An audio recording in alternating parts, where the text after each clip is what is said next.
நீதியையே கேட்க முடியாமல், நியாயத்தை கேட்க முடியாமல் தவிக்கும் மக்களின் குரலாக இன்று கேள்வி எழுப்புகிறார் நெல்லை ஜான் முத்து. மனு கொடுத்தாக்க அந்த மனு என்ன எதுனா யார்ட்டு பார்க்க மாட்டாங்க. இவர் எப்படி ஓட்டு போட்டு ஜெயிக்க முடியும்? கவுன்சிலர்கிட்ட சொல்லியாச்சு, நம்பர்கிட்ட சொல்லியாச்சு, நீங்க எங்க நான் ரிப்போர்ட் கொடுங்க அப்படிங்க. நிறைய பிரச்சனை இருக்கு. முதல்ல இங்க ஒரு பஸ் ஸ்டாண்டே கிடையாது. இப்ப இங்க இறங்கினோம்னா கேட்ல இறங்கி நடந்துதான் வரணும். பெருவநல்லூர் ஊராட்சி தமிழ்நாட்டின் திருநெல்வேலி மாவட்டத்தில் உள்ள அம்பாசமுத்திரம் தொகுதியில், அதாவது சேரமாதேவி வட்டாரத்தில் அமைந்துள்ளது. 9 வார்டுகள் உள்ளன. இங்குள்ள 9 சிற்றூர்கள், அதாவது அழகாபுரம், பாரதி நகர், புதூர், வல்லத்தி, நம்பிக்குளம், செங்குளம், அண்ணா நகர், காந்தி நகர், ரெட்டியார்புரம், உகந்தநாச்சிபுரம். அதாவது இதில் ஊராட்சி அலுவலகம் ரெட்டியார்புரத்தில் உள்ளது.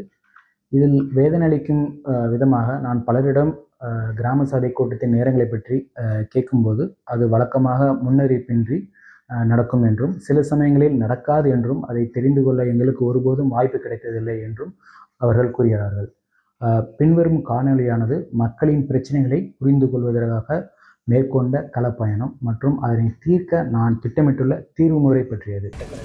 அது வந்து தெற்கு வீரநல்லூரும் அதில் வருது.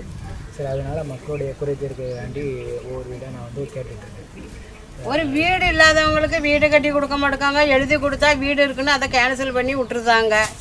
இருக்கவங்களுக்கு தான் உதவி பண்ணுதாங்க. இல்லாதவங்களுக்கு யார் உதவி பண்ணுதா சொல்லுங்க? மாதம் வாடகை 3000 ரூபா கொடுக்க, இந்த மாதம் கொடுக்கறதா இருந்தால் அடுத்த மாதம் வருது.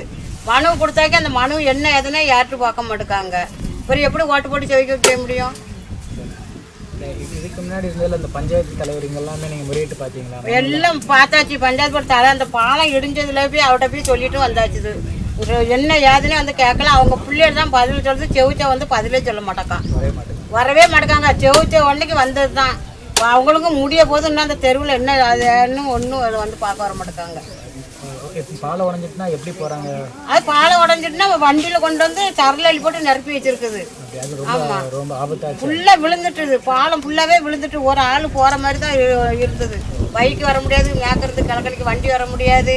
ராத்திரி ஆளுவா வேலைக்கு போயிட்டு வந்தால் பைக்கு வர முடியாது. கடைசியில் அந்த பையன் தான் ஒரு ரைட்டு சரலில் அடித்து கொண்டு போட்டிருக்கான். நடு ரோட்டில் பார்த்தீங்கன்னா கிடக்கா கிடக்குது.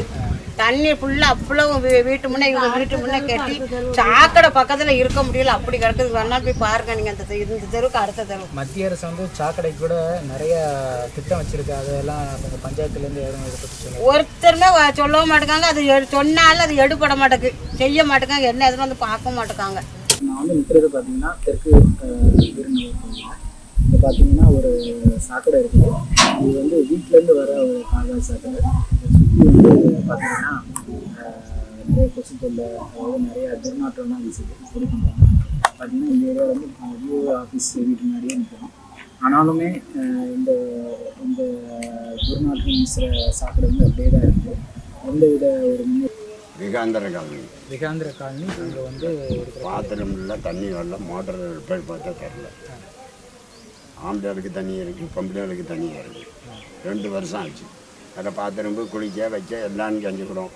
டப்பா நடி. சரி, இங்கேருந்து அங்கே போகும். சரி, பாத்ரூம் போய் அங்கே மேலே போய் யார் கீழே வரஞ்சிக்கணும். அந்த விகாந்திர காலனி கழிப்பிடத்தை சொல்கிறீங்களா? புது கழிப்பிடத்தில். ஆமாம். இப்போ தண்ணியே வரலையா? தண்ணியெல்லாம் வரல, மோட்டரே ரிப்பேர். மோட்டர் இல்லாமல் தண்ணி இல்லாமல் எப்படி அவங்க வந்து ரொம்ப சங்கடம். கோடை நேரத்தில் இப்போ எப்படி தான் தண்ணி கை கால் கழுவுறாங்க? அவங்களே தண்ணி எடுத்து வந்து இது பண்ணுறாங்க. வேறு என்ன செய்ய? இது ரொம்ப இதாக இருக்குது. அதாவது அதில் தானே சுகாதாரமே இருக்குது. அது ஒழுங்காக இல்லைன்னா அதுலேருந்து வியாதி பரவும். இது ரொம்ப ஆபத்தான இதாக இருக்குது. ஆமாம். இதுக்கு முறைப்படி நீங்கள் உங்கள் ஊராட்சியில் எல்லாம் சொல்லியாச்சு. எதுவுமே அவங்க வந்து பார்க்கலாம். வாரான்னு 2 வருஷம் சொல்லிட்டு தான் இருக்காங்க. ஆமாம், கவுன்சிலர்கிட்ட சொல்லியாச்சு, நம்பர்கிட்ட சொல்லியாச்சு, நீங்கள் எங்கே நான் ரிப்போர்ட் கொடுங்க அப்படிங்கிறாங்க. நீங்கள் பண்ணணும்னு சொல்கிறாங்களா? இல்லை, இப்போ தெருவில் இருந்து கையெழுத்து வாங்கி என்னன்னு செய்யுங்கன்னு செஞ்சாச்சு. அதுவும் வரல. இன்னும் பார்த்து தரோம் பொதுமக்களுக்கு கூட கொஞ்சம் எல்லா ஊருக்குமே இருந்தால் நல்லாயிருக்கும். எந்த ஊர்லையுமே கிடையாது. பொதுக்கள் விடணுங்கிறது சுற்றி இருக்க 5 ஊரில் எங்கேயுமே கிடையாது. கிடையாது. புதூர்லேயும் இருந்த மாதிரி எல்லாத்தையும் நம்ம லிஸ்ட் எடுத்து பார்த்தீங்கன்னா என்ன சொல்லி எந்த பஞ்சாயத்துலேயும் நம்ம விசாரிச்சு எந்தெந்த ஊருக்கு பஞ்சாயத்து இடம் ஆனால் மரக்கடை வச்சிருக்காங்க. ஆமாம், அது வந்து பஞ்சாயத்துக்கு பஞ்சாயத்துக்கு வர வசதி கொடுத்துருக்கோம். ஆனால் அங்கே ரேஷன் கடை கிடையாது. ரேஷன் கடை இல்லை. ரேஷன் கடை கிடையாது, ஆனால் மரக்கடை இருக்குது. ஆமாம், மக்களுக்கு தேவையான அடிப்படையானது இல்லை, ஆனால் இது இருக்குது. ஆமாம், சரி. கேட்டிருக்கோம். சார் வந்து தாரம் சொல்லியிருக்காங்க, இப்போ வரும் தெரியல. இதுக்கு முன்னாடி ஒரு ஆண்ட பேசினா அவங்க என்ன சொல்றாங்க, ஊரில் கழிப்பிடமே கிடையாது அப்படிங்கிறாங்க. அதுவும் இல்லை. தண்ணி சப்ளை சரியாக வரல. ஓரளவு டேங்க் வேணும். சின்ன டேங்க் தான் இருக்குது, பெரிய டேங்க் கிடையாது. டேங்க் அங்கே பின்னாடி இருக்குது. நான் உள்ளே இருக்குது. உள்ளே இருக்குது. அங்கேருந்து நம்ம எங்கேருந்து ஊர்க்காடு இருக்கலாம். ஆமாம், தாமிரபரணி அதுலேருந்து வந்து இது சமூக கிடக்கு. சரி, சம்புலேருந்து ஏறி சப்ளைஸ் ஆகிட்டு இருக்குது. அந்த பொது டேங்க் வேணும். ஆனால் வந்து தண்ணி டெய்லியும் வரல. டெய்லி வரல. வாரத்துக்கு ஒரு 2 தண்ணி, ஒரு தண்ணி விடுவாங்க. மாதத்துக்கு 4 தண்ணி 5 தண்ணி வரும். அப்போ உங்களுக்கு எப்படி தான் அதாவது ரொட்டேஷன் ஆகிட்டு இருக்கு. ரொம்ப கஷ்டமாக இருக்குது. எப்படி இந்த பஞ்சாயத்துல இல்லாமல் இதை பற்றி பேசுகிறீங்க? எல்லாம் சொல்லியாச்சு, ரெடி பண்ணுவோம். அப்புறம் மோட்டர் ரிப்பேர் ஆகுதுங்க. அப்புறம் அப்போ ஒன்று ஃபால்ட் வந்துகிட்டே இருக்குது. ஆனால் வந்து சரி பண்ண சொல்லியாச்சு. சரி, சரி. கடந்த 10 வருஷமா என்ன பண்ணாங்க? பண்ணல, ஒண்ணுமே பண்ணல. ரேஷன் கடை எடுத்து போட்டு விட்டானா அடுத்தல எனக்கு இடங்கள் இல்லையா? அப்போ என்ன இருக்கு, ஆனால் இப்போ ஒட்டு கடை வச்சிருக்கேன். இந்த கடை இடிச்சு போட்டாங்க, இன்னும் கட்டலை. அப்போ அது ஒரு பக்கம். இப்போ ரேஷன் ஜாமெல்லாம் எப்படி வாங்குறீங்க? அங்கே ஆனால் இது வந்து அந்த சுயநல ஏதோ ஒரு கூடம் கட்டியிருக்காங்க, அதில் கொஞ்சம் இப்போ நடத்திருக்காங்க. நேரத்துக்கு நேரம் பஸ்லாம் வருதா? ஒரே ஒரு டைம் தான் வருது. ஒரு நாளைக்கு ஒரு டைம் தான். அப்போ இந்த ஸ்கூல் டைம் தான் வருதா? அப்போ மற்ற டைம் இப்போ திடீர்னு சரி திடீர்னு ஆஸ்பத்திரிக்கு ஒருத்தங்க போகணும் அப்படின்னா எப்படி போவாங்க?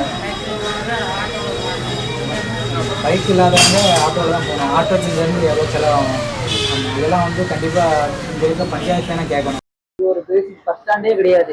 இப்போ இங்கே இறங்குறோம்னா தேட்டரில் இறங்கி நடந்து தான் வரணும். ஒன்று தேட்டர் ஸ்டாப் இறங்கணும், இல்லை அங்கே மெயின் ஸ்டாப்ல அங்கே இறங்கி நடந்து தான் வரணும். இது வந்து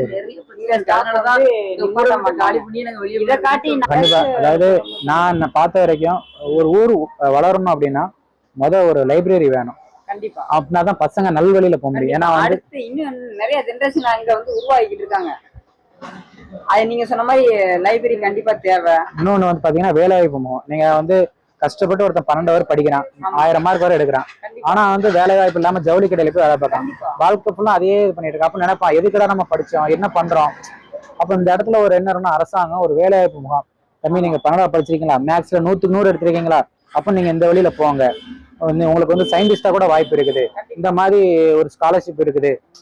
ஸ்காலர்ஷிப்லாம் நான் பார்த்தீங்கன்னா வெளிநாட்டில் ஸ்காலர்ஷிப்போடு தான் படித்தேன். எனக்கு ஒரு வழி கிடைச்சிது. சில நாட்டில் வந்து இலவசமாகவே ஸ்காலர்ஷிப் கொடுக்குறாங்க, சரிங்களா? அங்கேயே தங்கி படிக்கிறதுக்கு, சாப்பாடு போடுறது, அதெல்லாமே நம்ம அரசு என்ன செஞ்சிருக்கணும், ஒரு வேலைவாய்ப்பு கொடுத்தாங்கன்னா இந்த பையன் ஜவுளி கடையில் போய் வேலை பார்க்க வேண்டிய அவசியம் கிடையாது, சரிங்களா?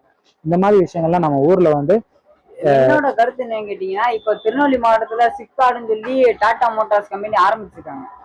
அதே மாதிரி இப்ப இங்க சேர்மாதை, அம்பை, பாவனாசம் இந்த டிஸ்ட்ரிக்ட் உள்ள வந்து நிறைய எல்லா பேர் இருக்காங்க. வாலிப பயிலுங்க நிறைய இருக்காங்க. காலேஜ் முடிச்சவங்க, ஐடி முடிச்சவங்க, காலேஜை காட்டி ஐடி முடிச்சவங்க தான் நிறைய பேர் இந்த ஊர்ல இருக்காங்க. அப்படின்ற வாசி இந்த 2 ஊருக்கு ஊடால சம்பந்தப்பட்ட மாதிரி இந்த இடப்பட்ட கேப்ல ஏதாவது ஒரு சிப்கார்ட் ஆரம்பிச்சு தொழில் வசதி ஏதாவது நடத்தி கம்பெனி ஆரம்பிச்சாங்கன்னா இங்க உள்ள பயிலுங்க வந்து வெளியூர் போக வேண்டிய அவசியம் இல்லை, உள்ளூர்லயே இருந்து ஆரம்பிச்சு வளர்ச்சிக்கான வாய்ப்பு. அரசு திட்டங்கள் ஏராளம்.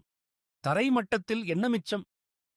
சாமானிய மக்களும் எந்த அதிகாரமும் இல்லாமல் மனுக்கள் மற்றும் தகவல் அறியும் உரிமைச் சட்டம் RTI மூலம் அரசு நிர்வாகத்தை எப்படி செயல்பட வைப்பது என்பதற்கான எளிய விழிப்புணர்வு வழிகாட்டி இது.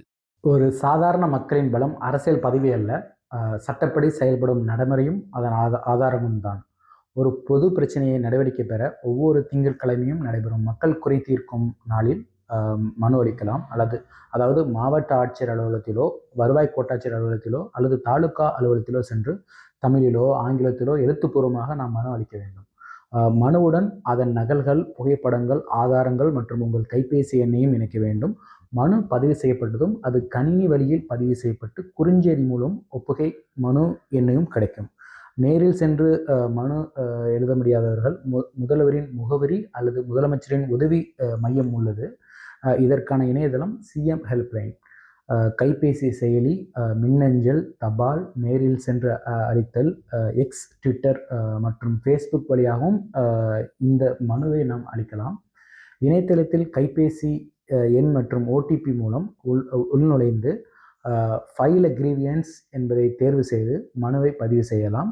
பதிவு செய்ததும் ஒப்புகை குறுஞ்செய்தி மற்றும் தனிப்பட்ட மனு எண் கிடைக்கும்.